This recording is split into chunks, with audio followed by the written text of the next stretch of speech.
महापुरुषों की जो महिमा की बात कहने के लिए कहा और उनके प्रभाव की बात के लिए कहा,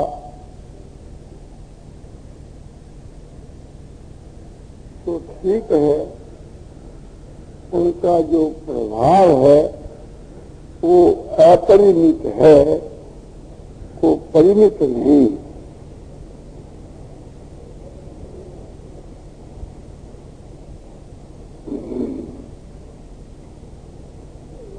इसके कहने के बीच के वहाँ कई बातों को लेकर के संकोच भी होता है। एक तो इस बात को लेकर के कि संसार के बीच के मां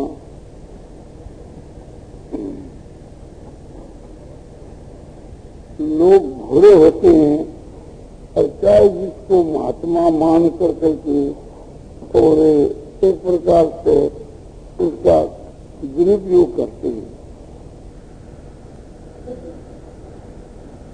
संसार में बहुत से झूठे महात्मा बने हुए हैं। कोई तो अपने को भगवान बतलाते हैं और कोई अपने को ज्ञानी और कोई अपने को योगीराज और कोई अपने को महात्मा और कोई अपने को भक्त। इस प्रकार से भी अपने बतला करके और लोगों को ठगते। हमारे स्त्रियां जो है माता बहना, ये तो बहुत ही भूरी होती है। ये तो चाहे जिसके फंद में फंस जाती है, ये नहीं सोचती कि कंचन और कामनी के जो दास होते हैं वे कभी महात्मा नहीं है। कंचन माना रुपया और कामनी माना स्त्री।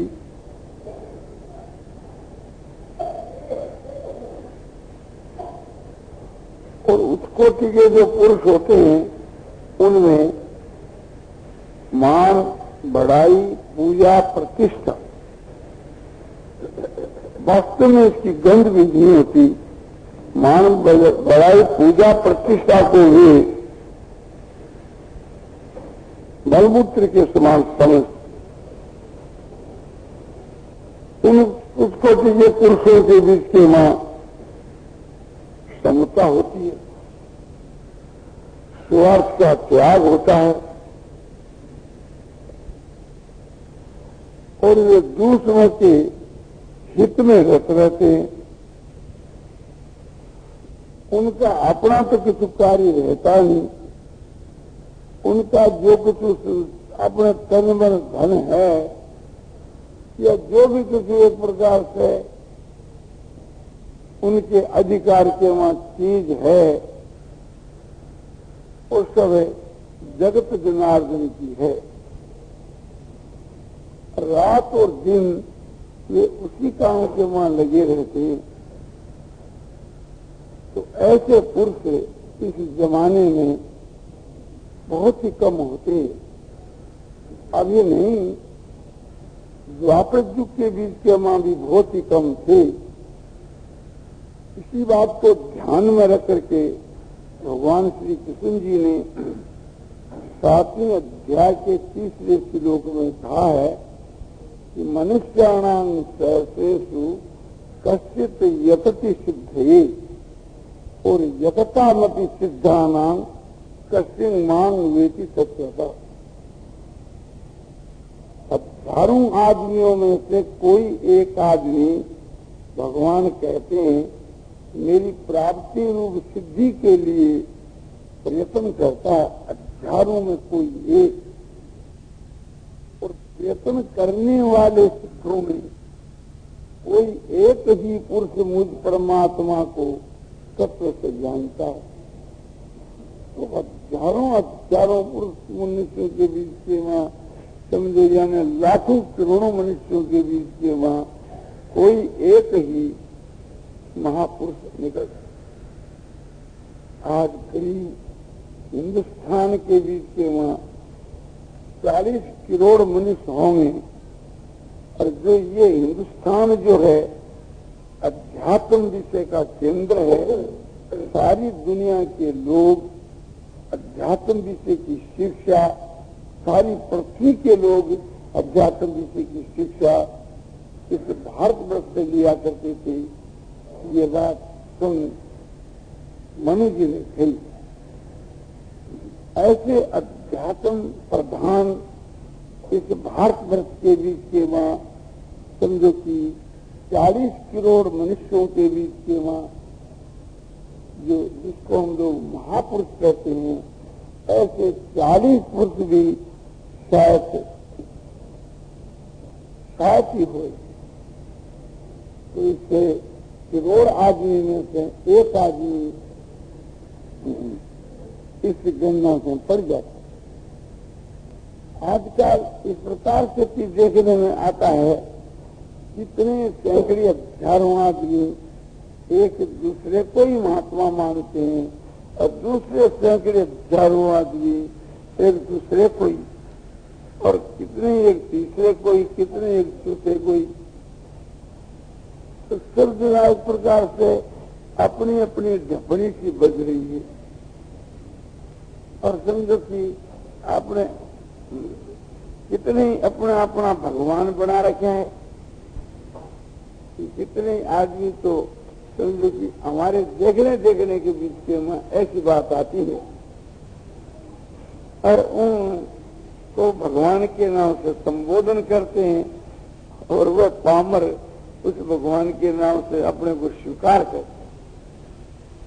ख्याल करना चाहिए कि जो इस बात को खुद स्वीकार करता है कि मैं महापुरुष हूँ, या मैं एक ज्ञानी महात्मा हूँ, या मैं एक ईश्वर का अवतार हूँ, या मैं एक योगी राज हूँ, या मैं एक जीवन मुक्त ज्ञानी हूँ, उन स्वीकार करने वालों में तो शायद ही कोई श्रेष्ठ पुरुष निकले। ये आपको एक ऊंची बतला दी जाती है, इससे कि आपको थोड़ा समझो कि ज्ञान हो जाए। श्रेष्ठ जो पुरुष होते हैं, ये खुद तो अपने को श्रेष्ठ कहते ही नहीं, किंतु दूसरे जो लोग कहते हैं उनको भी वे स्वीकार नहीं करते। तो संसार के मां जो प्रसिद्ध नहीं है, गुप्त रूप से रहते हैं, उन पुरुषों के बीच के मां कोई महापुरुष हुआ करता है।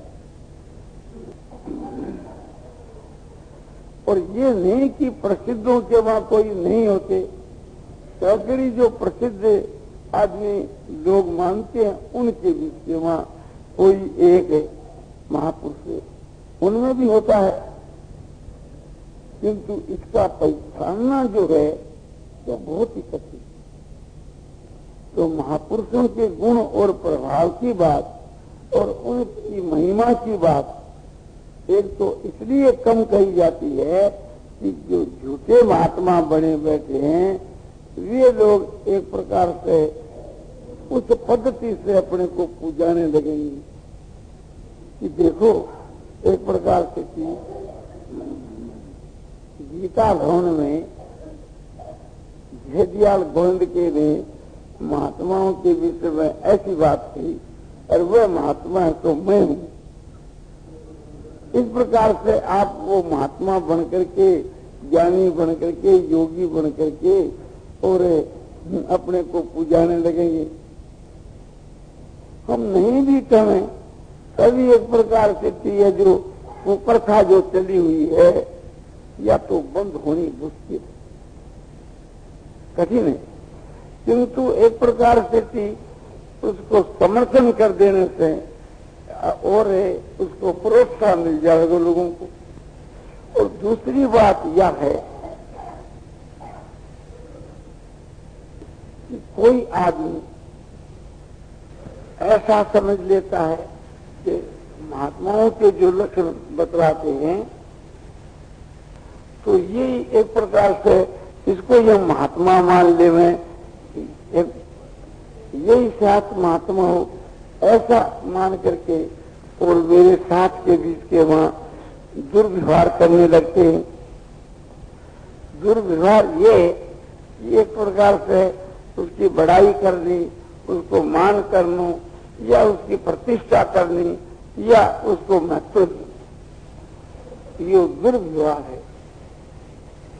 यो एक प्रकार से थी समझो कि हमने अच्छे पुरुषों से ये बात सुनी है और समझी है कि अच्छे पुरुष जो होते हैं वास्तु के बीच के मां अपने कलंक समझते हैं।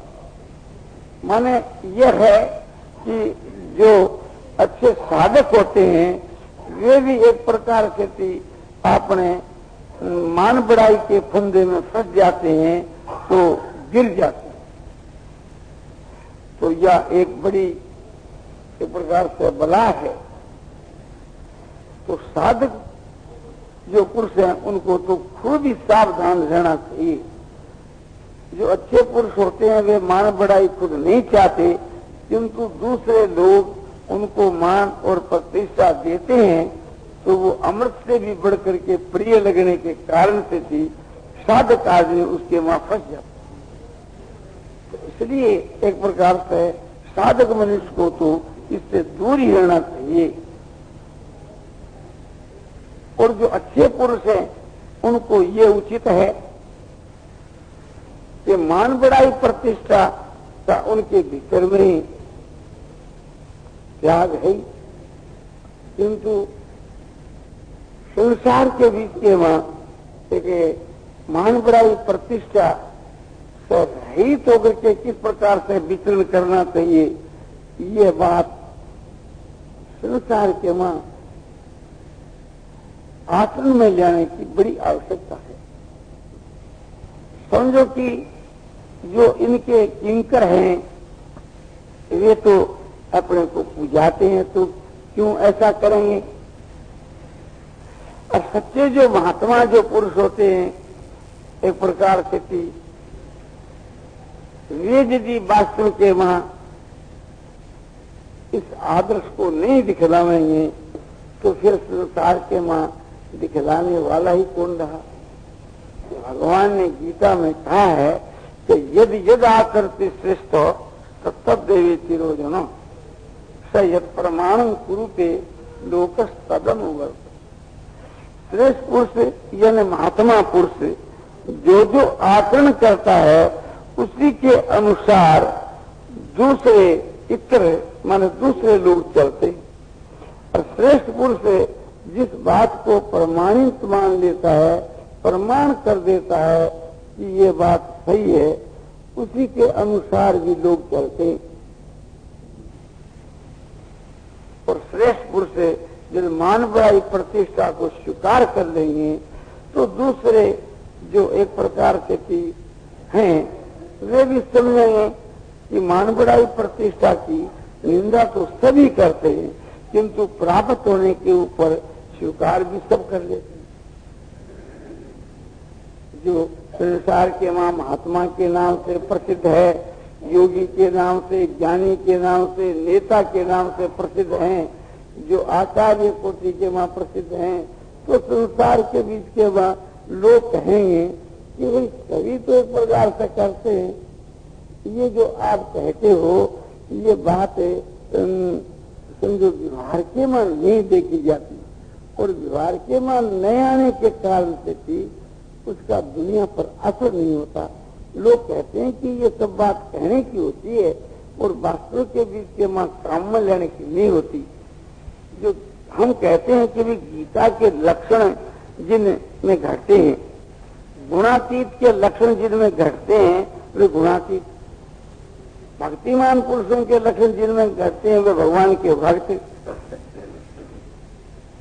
किंतु एक प्रकार से चर्चा करने वाले तो ये कहते हैं कि ये पुस्तकों में तो हमने देखा, किंतु ऐसे मनुष्य हमारे को बतलाइए कि ये बात किस में घटती है।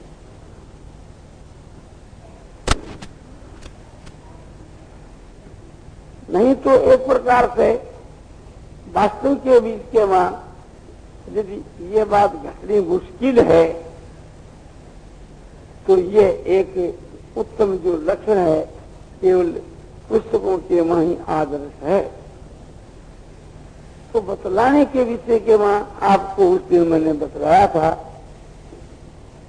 कि ऐसे जो पुरुष संसार के वहाँ नहीं है तो नहीं,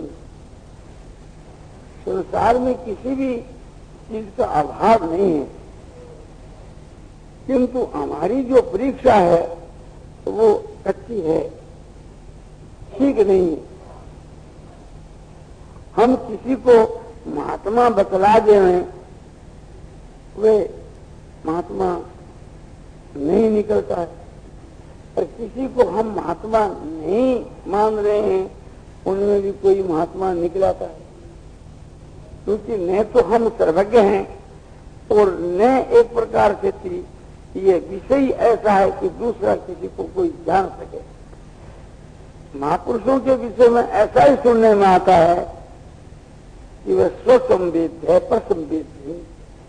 अभिप्राय है कि जो महात्मा खुद आप ही अपने आप को जानता है और दूसरा उसको कोई नहीं जान सकता। जैसे परमात्मा को कोई आदमी नहीं जान सकता, स्वयं भगवान जिसको जानना चाहते हैं वो ही जान सकते, और भगवान जिसको नहीं जानना चाहते उसको कोई भगवान को कोई जान सके, ये बात असंभव है। इसी प्रकार से जो महापुरुष जो हैं उनको भी एक प्रकार से वे जानना चाहे तभी कोई जान सके, और नहीं तो उनको कोई नहीं जान सके। महिमा तो उनकी अपरंपार है, शास्त्रों को लक्ष्य में रख करके ही हम आपको बतला सकते हैं। इसके लिए शास्त्र ही प्रमाण है, और हमारे में कोई ऐसी करामात नहीं है, ऐसा कोई हमारे के वहां कोई समझो कि विशेष है, कोई ऐसी शक्ति नहीं है कि जिस शक्ति के बल से हम किसी महात्मा को यथार्थ रूप से पहचान सके और आपको बतलाएं कि अमुक अमुक महात्मा है। लक्षण जो है स्वयं भगवान ने गीता में बतलाए हैं और हम भी बतला सकते हैं कि यह लक्षण जिनके मन है वह तो महात्मा है। और दूसरा एक उपाय हमने बतलाया था, वो बड़ा सरल उपाय था कि जिसके दर्शन से, भाषण से, शपथ से, वार्तालाप से, चिंतन से हमारे में महात्मा का लक्षण आवे, महात्मा के लक्षणों का प्रादुर्भाव होए, हमारे लिए वही है सो महात्मा पुरुष। ये बात एक प्रकार से किसी युक्ति संगत भी है कि ये बात प्रसिद्ध है कि जैसा करे संग और तैसा चढ़े रंग। एक भाई समझो कि ताश चौपड़ खेलने वालों की मंडली में चला जाता है, तो कुछ दिन टिक जाता है, तो वो भी आगे जाकर के ताश चौपड़ खेलने लग जाता है। एक भाई जो है जुआरियों के साथ में कुछ दिन रहता है तो जुआ सीख जाता है। एक भाई जो है व्यभिचारियों के साथ में रहता है तो आगे जाकर के वो व्यभिचारी बन जाता है। एक भाई चोरों के साथ में रहता है तो आगे जाकर के वो चोर बन जाता है। तो ये बात तो देखने के में आती है कि संग का असर तो जरूर हो। तो हम तो अपने लिए कह सकते हैं कि हमारे में तो ऐसी कोई करामात नहीं है कि हम किसी के ऊपर अपना प्रभाव डाल करके या किसी को महात्मा बना दें, या किसी को ज्ञानी, या किसी को योगी, या किसी को समझो कि अपने उत्कोटि का भक्त बना सके। ये तो है दूर की बात। हम तो देवी संप्रदाय वाला पुरुष भी किसी को नहीं बना सकते, और ये बात प्रसिद्ध है। एक प्रकार से प्रसिद्ध इसलिए है कि यदि बना सकते तो समझो कि हमने लाखों ही आदमियों का संग किया है, कम से कम हजारों ही आदमी देवी संपदा वाले बन जाते, सैकड़ी आदमी जो है सो ज्ञानी या योगी या भक्त या महात्मा बन जाते। किंतु हमारे को तो कोई 2-4 भी नजर नहीं आते।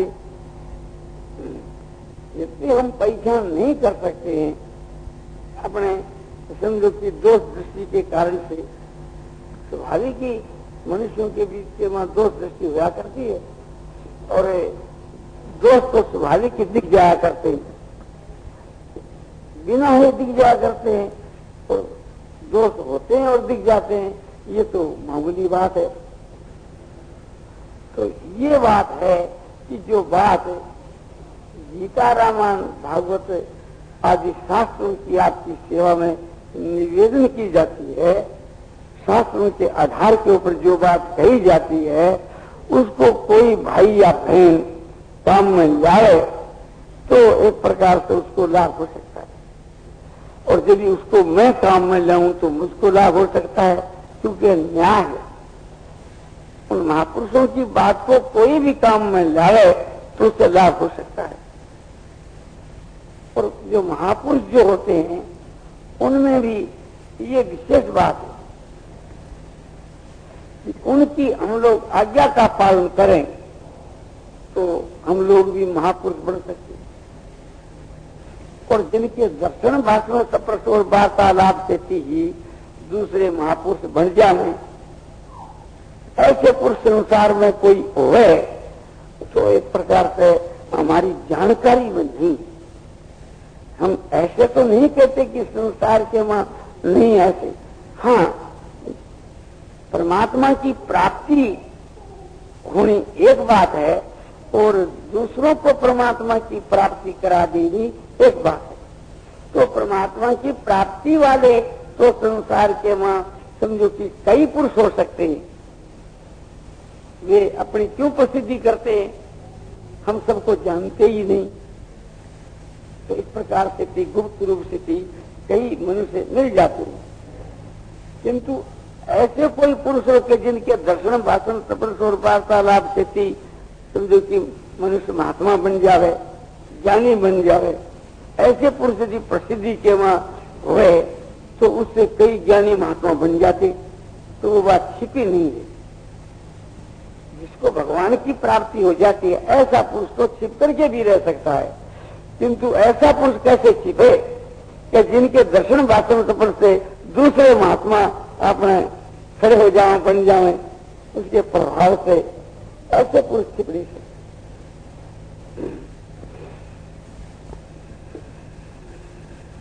तो जो अधिकारी जो पुरुष होते हैं, जो भगवान के भेजे हुए, भगवान के घर से अधिकार लेकर के आते हैं, भगवान संसार के वहां उनको लोगों के कल्याण के लिए जो भेजते हैं, ऐसे जो अधिकारी पुरुष होते हैं उनमें भी ऐसे पुरुष होया करते हैं कि जिनके दर्शन भाषण सप्रश और वार्तालाप से दूसरे लोग भी महापुरुष बन जावे। और महापुरुषों की जो आज्ञा जो माने उसके कल्याण में तो कोई शंका की बात ही नहीं। और उनकी वही बड़ी सेवा है, उनकी जो आज्ञा का पालन करना है। और उससे भी बढ़कर वो बात है, उनकी आज्ञा का ही पालन नहीं, उनके संकेत के अनुसार जो नाचना है, उनके संकेत के अनुसार जो चलना है, या और अधिक श्रद्धा की बात है। ऐसे जो श्रद्धालु जो पुरुष होते हैं वे विशेष लाभ उठाते हैं, और उससे भी ज्यादा वे लाभ उठाते हैं जो उन महापुरुषों के मन की माफक चलते हैं। और मन की माफक चलने का जिनका अभिप्राय होता है, वे महापुरुषों के मन के हृदय की बात को जान जाते हैं। जैसे पतिव्रता स्त्री अपने पति के हृदय की बात जान जाती है, इसी प्रकार से थी वे उन्हें पुरुषों के हृदय की बात को जान जाते हैं, और उससे भी और वे जल्दी लाभ उठा सकते हैं। अधिक परम श्रद्धालु है जो उनके सिद्धांत के अनुसार समझो कि आपने चलते। जैसे पतिव्रता भी अपने पति के छाया की माफक अपने बर्ताव करती है। जैसे मनुष्य की छाया मनुष्य के छाया के अनुसार समझो कि जैसे छाया अनुकरण करती है, ऐसा कोई भी अनुकरण नहीं करता। तो जो छाया के अनुसार अनुकरण करता है वो तो एक प्रकार से थी समझो कि परम श्रद्धालु है। उसको तो परमात्मा की प्राप्ति शीघ्र से शीघ्र होनी चाहिए और होती ही है। जबकि एक पतिव्रता से पातिव्रत धर्म का पालन करने वाली पति की छाया होकर के रहती है और पति के संकेत की माफक नाचती है, वो परमात्मा को प्राप्त हो जाती है। फिर महापुरुषों की छाया की माफक जो चलने वाले, उनके मन की माफक चलने वाले परमात्मा को प्राप्त हो जावे, इसमें आश्चर्य ही क्या है।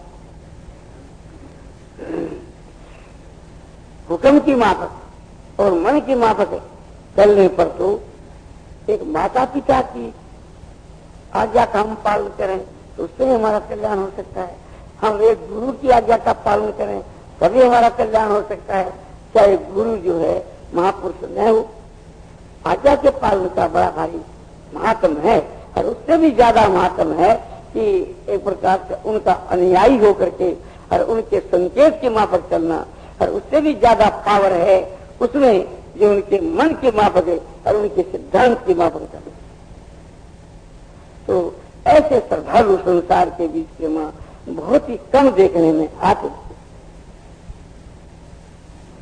लोग जो है अपने सिद्धांत के अनुसार सभी चलाना चाहते हैं। हम लोग जितने हैं सभी ये चाहते हैं कि दूसरे लोग हमारे अनुयायी बन जाएं, हमारे में श्रद्धा करें, हमारे हुक्म की माफक नहीं, हमारे संकेत की माफक चलें। ये चलाने वाले तो हम लोग बहुत आदमी, किंतु चलने वाला जो पुरुष है ऐसा आजकल के समय में देखने वाला बहुत ही कम आता है।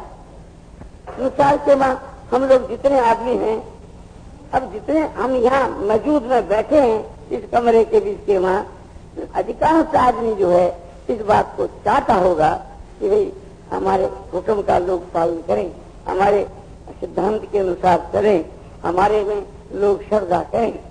तो ये तो स्वाभाविक की बात है, किंतु ये कोई गुण नहीं, ये तो दोष है। उस कोटि के जो पुरुष होते हैं तो वे ऐसा नहीं चाहते, उनके मां चाहना होती ही नहीं।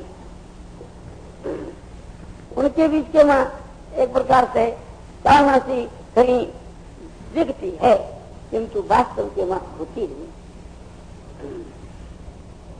किंतु ऐसे पुरुष देखने में कम ही आते। ख्याल करना चाहिए कि ऐसे जो महापुरुष होते हैं उनका एक तो सत्य के ऊपर बहुत ख्याल रहता है, वे सत्यवादी होते। उनके वचन से